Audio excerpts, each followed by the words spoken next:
Et les chaînes de valeur. Par rapport à la mendicité, je vais juste donner un exemple.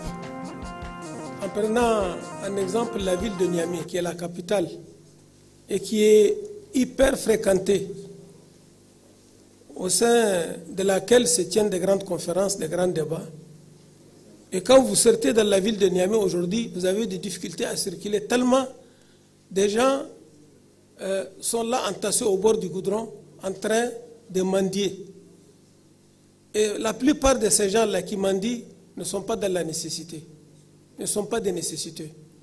Et on regarde faire, on ne réagit pas et on dit de lutter contre la mendicité. Mais quand on énonce des discours, il faut dans la pratique quand même, par rapport aux mesures à prendre, par rapport aux mesures énoncées, qu'on puisse les mettre en œuvre. Notre mal ici dans ce pays-là, c'est la non-mise en œuvre de toutes les mesures énoncées théoriquement et qui sont très bonnes, mais qui ne sont jamais mises en œuvre. Commençons par balayer d'abord au niveau de la capitale. Aujourd'hui, vous ne pouvez pas circuler à Niamey. La dernière fois, l'exemple de nos frères qui ont été rapatriés du Sénégal, c'était autre chose. Et moi, je me rappelle avoir déjà attiré l'attention de beaucoup de personnalités par rapport à ce phénomène 6 ou 7 mois avant que cette situation-là ne nous arrive. Vraiment, il faut faire une recommandation spéciale par rapport à la mise en œuvre des décisions qui sont prises au niveau, surtout à tous les niveaux, du niveau central jusqu'au niveau déconcentré. Par rapport aux chaînes de valeur, j'avais une fois participé à un séminaire organisé par une ONG italienne, parce que j'étais membre pendant que j'étais conseiller à la présidence, membre de la cellule agriculture-élevage. Et on devait discuter de la filière lait.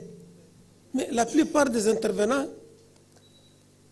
attendaient un peu qu'on ait des financements extérieurs pour développer la filière lait.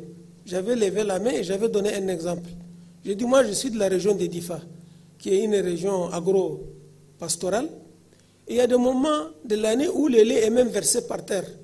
Les pots jetés comme ça, là, les pots des animaux jetés comme ça pendant la tabaski. Mais un éleveur qui a 200 têtes de bovins, si on lui demande de vendre les 100 têtes, ça fait un bon paquet d'argent. Le Nigeria, là, on peut traverser, aller à pied au Nigeria pour se procurer des petites unités industrielles de transformation de lait qui peuvent lui permettre, s'il est bien formé, par toutes ces ONG-là qui viennent là-bas, bien formés, à transformer ce lait en yaourt, en fromage et autres dérivés du lait. Cet éleveur-là peut, en tout cas, subvenir aux besoins de sa famille, créer de l'emploi, mais aussi mieux développer le reste de son troupeau. Mais on ne le fait pas, on attend toujours que des financements extérieurs nous viennent pour développer nos entités industrielles. Moi, je pense qu'il faut changer, comme vous l'avez dit, de paradigme.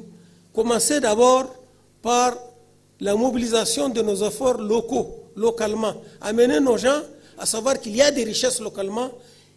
Quand elles sont bien canalisées et bien exploitées, elles peuvent nous permettre déjà de lancer les bases de notre développement.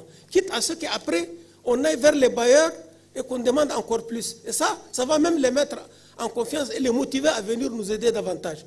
Mais être tout le temps dépendant de l'extérieur, vraiment nous allons toujours stagner et rester dans la même situation où nous sommes actuellement. Où chaque fois, on nous brandit que nous ne remplissons pas les conditions pour aller vers tel ou tel partenaire. Je vous remercie.